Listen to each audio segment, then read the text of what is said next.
Hi, Petr. Hello. Thanks for agreeing to this interview. I didn't agree to it, but okay. Well, you got something out of it. Yes, that's the only good thing that has come out of it so far. Well, we'll see. Hopefully we'll have fun. Yes. Okay, are you done with it? No. Now I am. Now you are. Cheers. Cheers. Cheers. So, Petr, can you tell us who you are? A human being? Come on. Okay. Nobody believes that. True. I'm Petr. Some know me as Reek on Discord especially. And I am a game designer here at MADFINGER. Mm-hmm. Cool. And what does being a game designer mean? Well, a game designer is the person that is responsible for bringing the experience that you want to have from the experience into the game. So we are the ones who come up with systems, with how the lore of the game is, the tone, everything to make you feel a certain way. Okay, but you didn't start like this, right? You weren't a designer at first. No. I came to MADFINGER as a QA tester, especially a QA tester for localizations. So I was the person responsible for going through all the languages and checking, okay, is this text spilling out of its box or not? And that was my job for about 9 months, I would say.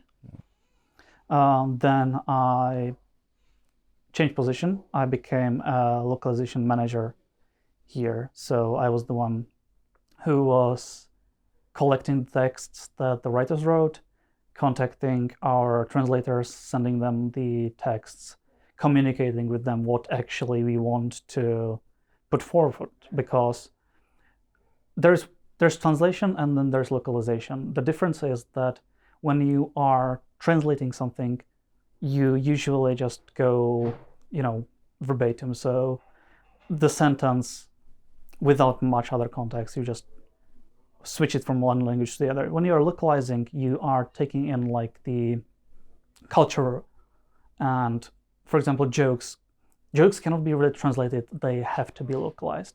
So that's what we were doing.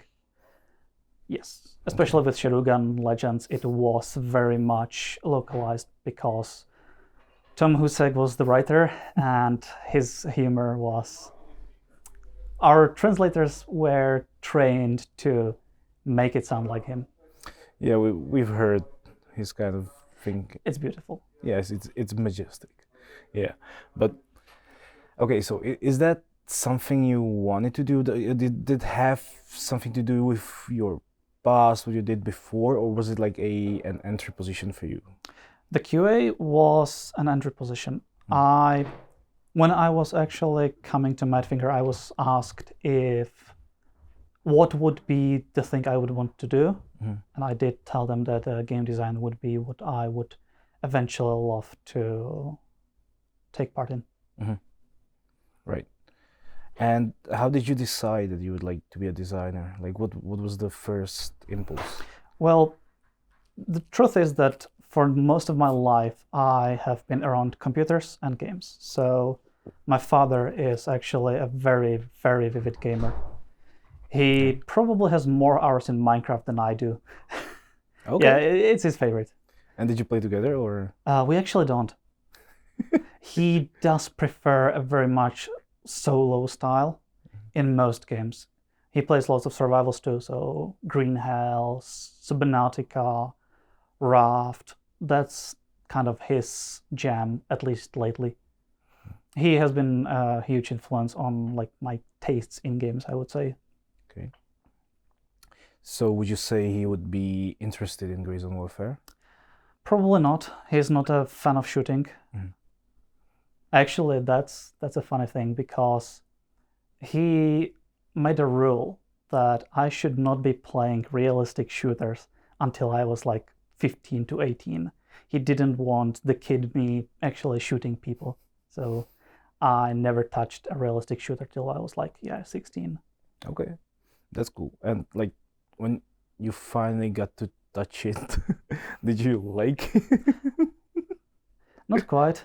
I prefer the more arcadey things. When it comes to shooters, I would say PlanetSide 2 is my jam. I have spent 300, 400 hours in that game. That would be probably the kind of shooter that most appeals to me. Okay.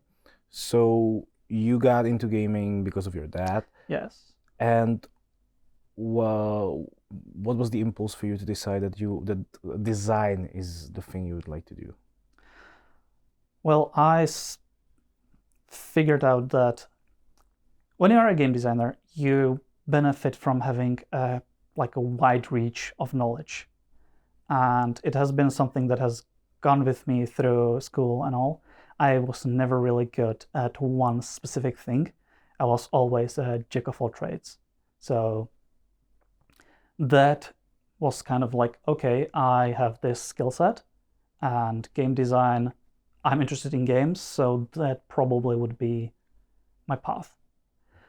One more thing, and significant one, is that do you know tabletop games, tabletop RPGs? A little bit, yeah. Dungeons and Dragons, Yes, very of course. popular. So I run a lot of games, and it is about creating an experience with your friends, and it has quite a large overlap with game design, I would say. Yeah, that actually makes a lot of sense. You were one of the DMs for our team building as well. That's true. Alongside Tom. Yes. Were you the one who created the documentation? I was the one who was responsible for the documentation and all the riddles that were there. Yes. So, for context, besides just shooting each other, we had some goals. We had something to do, and we had to solve some riddles. And Petr here was in charge of doing that. And we're like, okay, so there's gonna be maybe 1 or 2 papers. I don't know, it's probably gonna be easy. It's gonna be about shooting. Could you tell them what you created? Well, when you're creating experiences, you kind of want to get to understand what you're giving players. And one of the goals was kind of tracking a mad scientist on a run from, whatever was hunting him in the fictional gray zone. And, well, he has gone a little bit mad, so I did too. I have spent the last night before we actually went to site, when we prepared the papers, the props and everything, I was up till 4 a.m. playing one song over and over again and just typing the riddles out. Yeah, thanks. Well, it takes a madman to write about a madman. Yes, exactly. Yeah, so you're a real, what do you call it? You went a little bit crazy. A little bit. Yeah. So is that the reason why you created a whole book of documents for us to go through? Yeah. Yeah. It's simple as that, yeah. Basically, I wanted you as a player to see what it's like to go through someone who is barely coherent, like their notes. And, well, that's what happened. Yeah. Well, we kind of went insane during I hope that. so. Beautiful. So, okay, so coming back to the original question, what did you do before you actually joined MADFINGER Games? Well, I think that Ricky was the one who mentioned it, that there is a lot of university dropouts. Yes. Hello, I'm one of them. Originally, I went to study biomedical engineering and bioinformatics. Then I dropped out. I spent a year working at a test, I worked as a quality assurance for transformers. So when you have AC current and it goes into DC current, so power supplies that we also worked for that, yeah. So I spent a year there, and then I tried school again. I went for molecular biology and genetics. And eventually I decided, well, you are living here and money is nice. So I was like, okay, I need to find a job. So I started looking for something that I could reasonably get into with, just general school. And I decided that, hey, I have been gaming for past, 15 years. So I applied to be a quality tester because I knew that it is kind of the entry position and I can get some income before I decide what to do next. Cheers.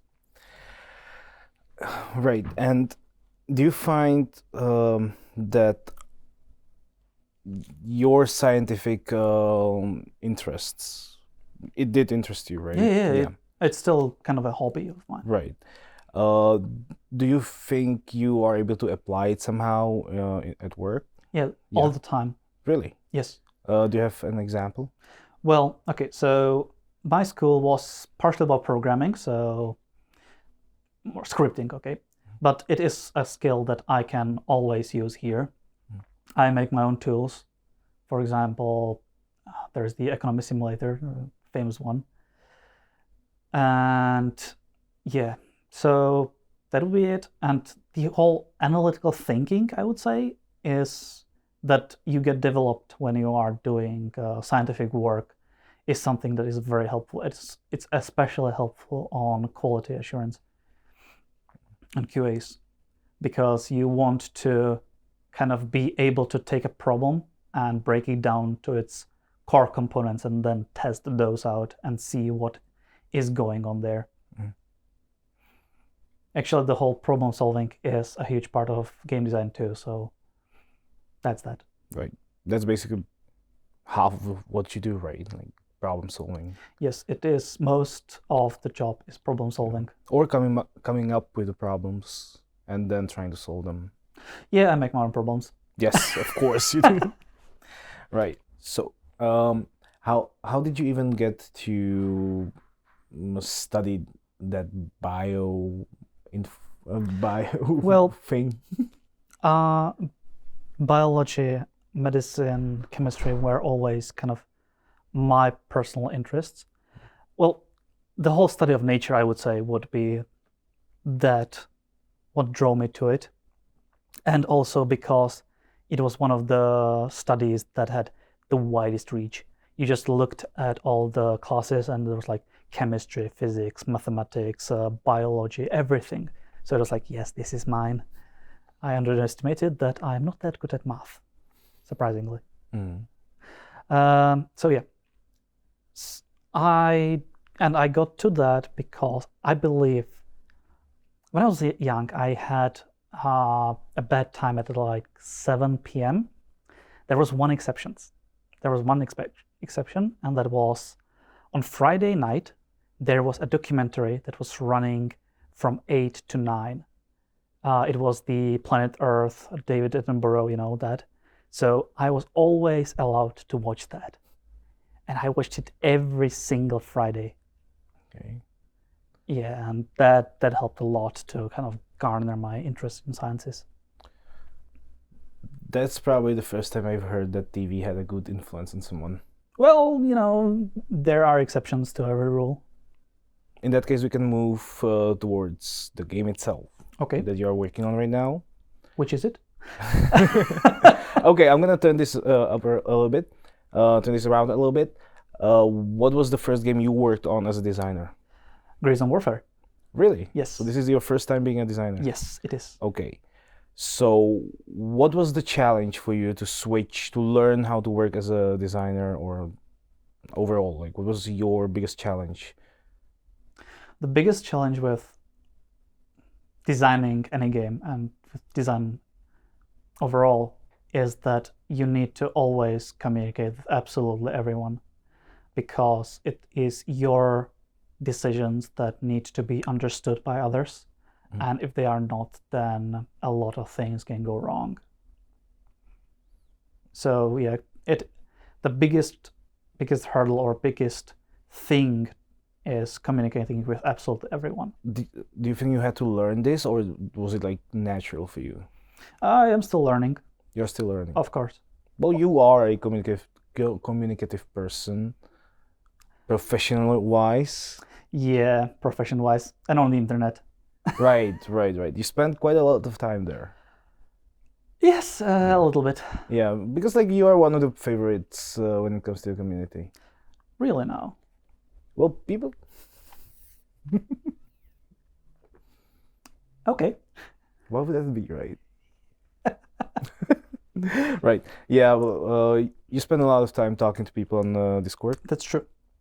You are probably the only one of the MFG employees who communicates a lot and wasn't able to spoil anything yet or leak anything yet. Well, thank you. Well, we have the CEO for that. Yeah, it's true. Yeah. Don't tell him he's my boss. Well, he's everyone's boss. True. Right. So the communication is an important part. You had to learn. You're still learning Yes. that.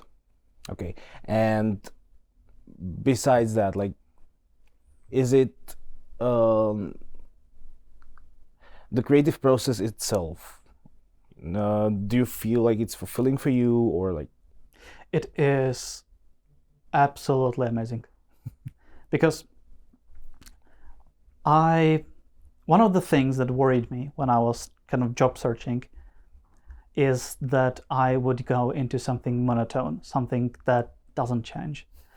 It is never the case in game dev. Absolutely not. Every day you come to work and there is something new.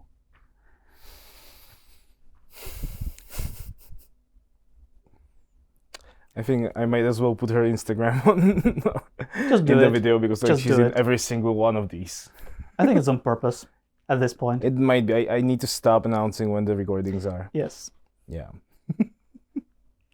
Right. So what were we talking about? Missing Grails. Missing rails.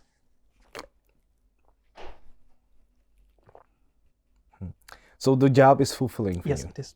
Yes, it is. Well, yeah. This company is anything. Well, this studio is anything but monotone. It is true. It's like every single day is insane. I love it. Yes. You wake up, you find out the CEO leaked. Well, I don't. Oh, you don't. You don't. Well, yeah, but you keep I finding just out. hear so- it. Yeah. I shrug and continue my work. Yeah, that might be my personal trauma, not Yes. yours. Okay. Yeah, but it's kind of fun, like working here, meeting great people. That is true. Yeah, the everyday lunches are quite fun here. The conversations. If the conversations were more immature, it wouldn't be probably possible. Well, there's always there's always. It's fine. They're Yeah. horrible. I mean, yeah, they are, but it could always be worse. But honestly, this was the first time I was out nerded by someone, and right here I'm out nerded by basically everyone, Well, that and like happens. you especially. Well, I am a huge nerd. Yeah. What do you do besides like work? Like you have a lot of hobbies, but they're all nerd-like, right? They're all like some kind of a subculture. You could say that kind of a there is thing. there is a lot. First of all, I spent a lot of time on MMOs. I think I have put about 12,000 hours onto World of Warcraft. Yeah, that happened. I did HEMA, Historical European Martial Arts.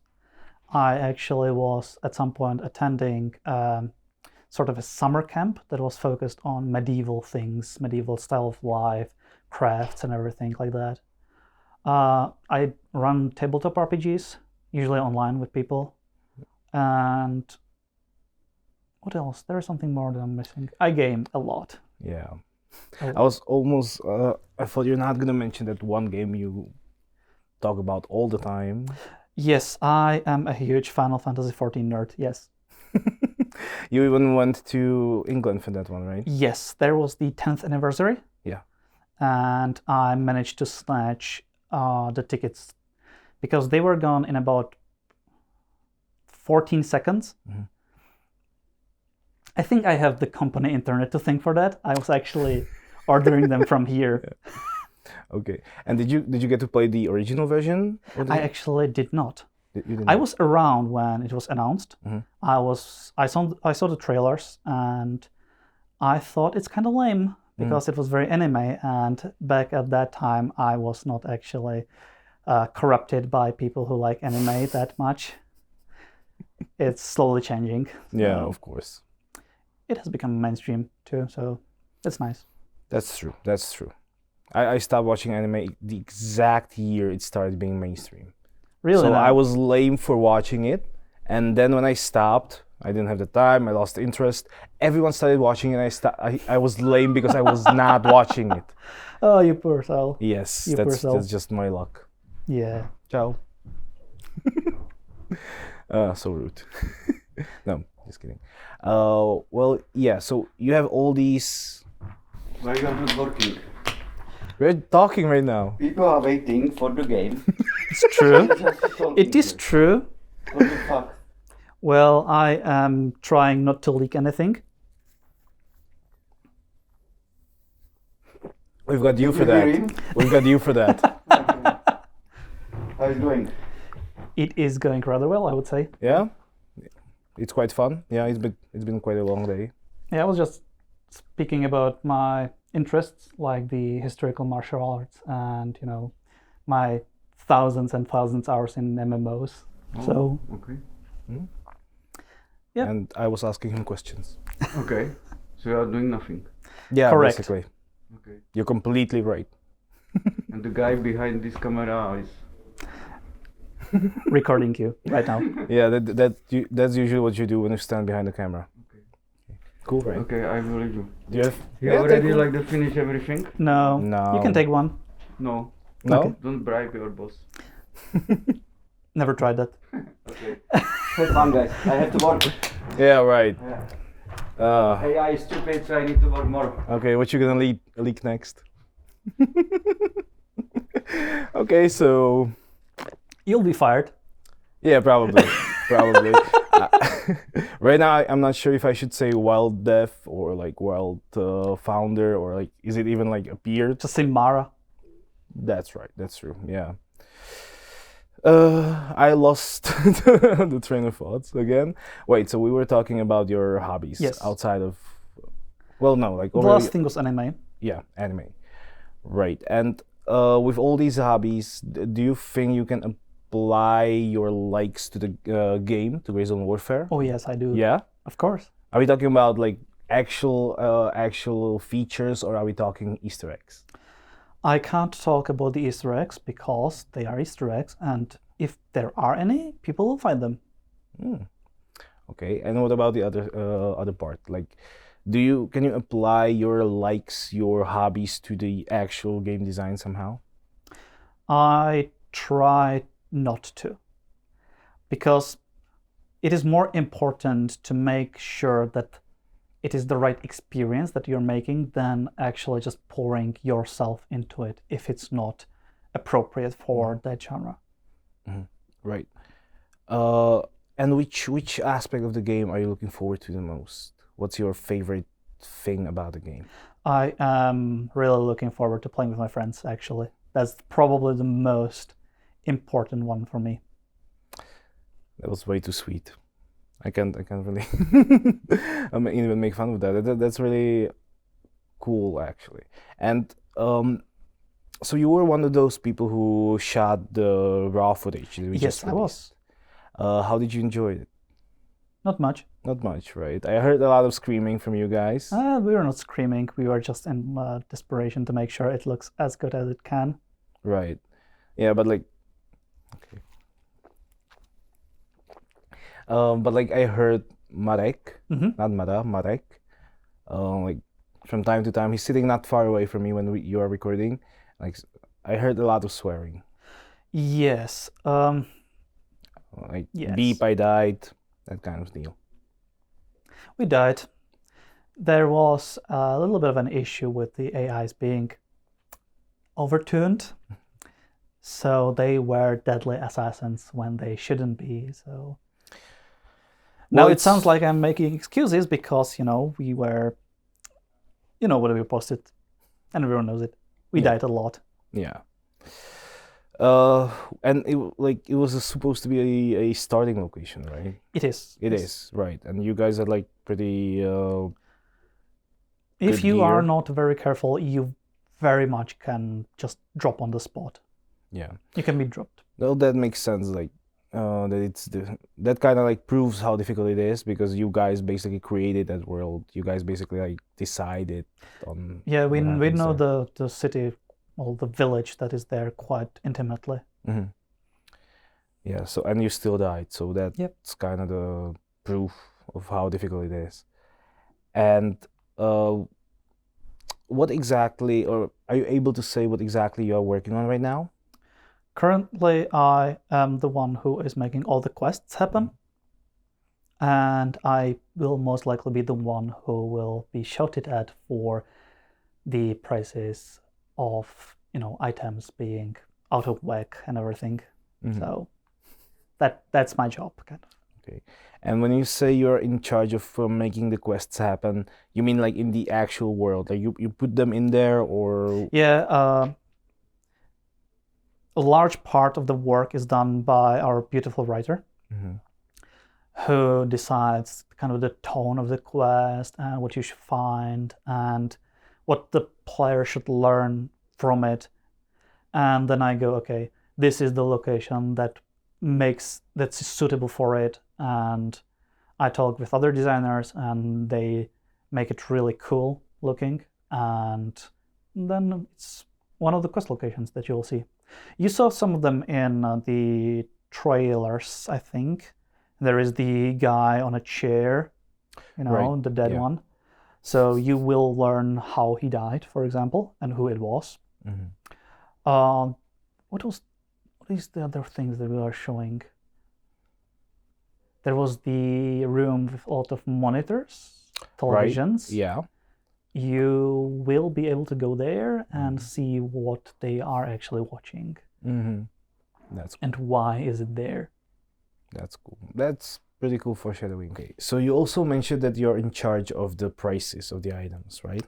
Yeah, that's likely to be the case. Mm-hmm. Is that difficult? Like, are you basically like creating an economy? Yes, I am going to be.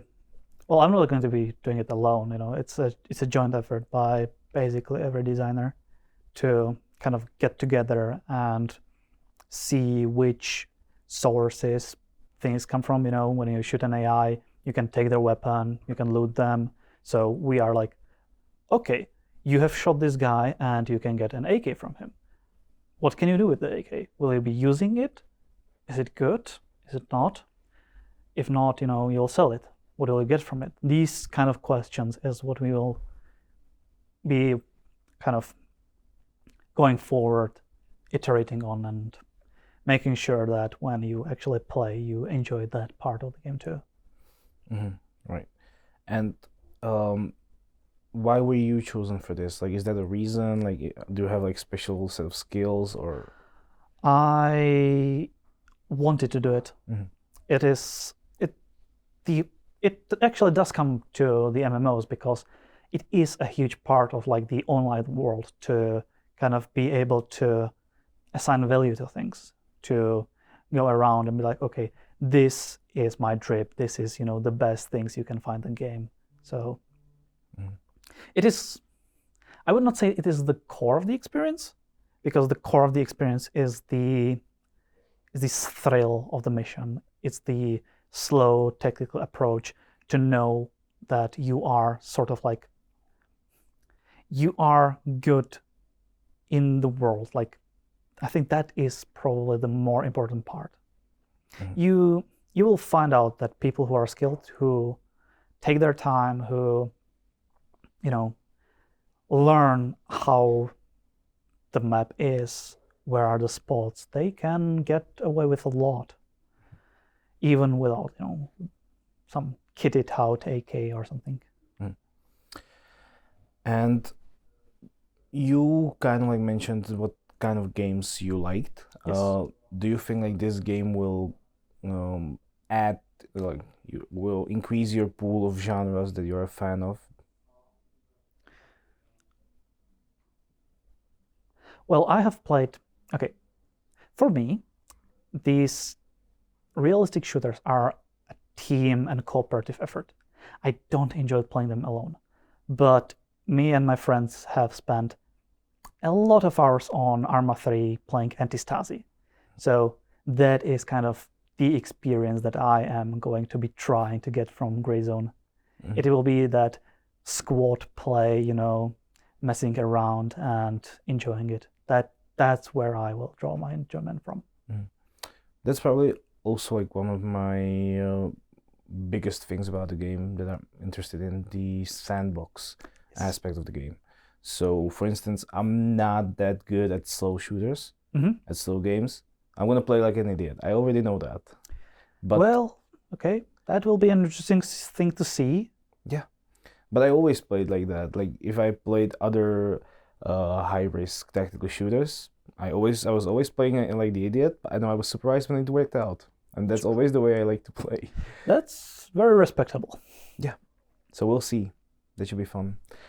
And beside gaming and tabletop games, do you have any other hobbies? I did mention the medieval things. Right. And do you still do that? I am not doing it anymore. Right. There is very little time that I can spend on it. So And do you have like a collection? Do you have? I have a complete like medieval costume with like cape and everything and accurate little trousers that you tie your stockings onto because they didn't use pants in medieval Europe at that period. So You know what to do next Halloween?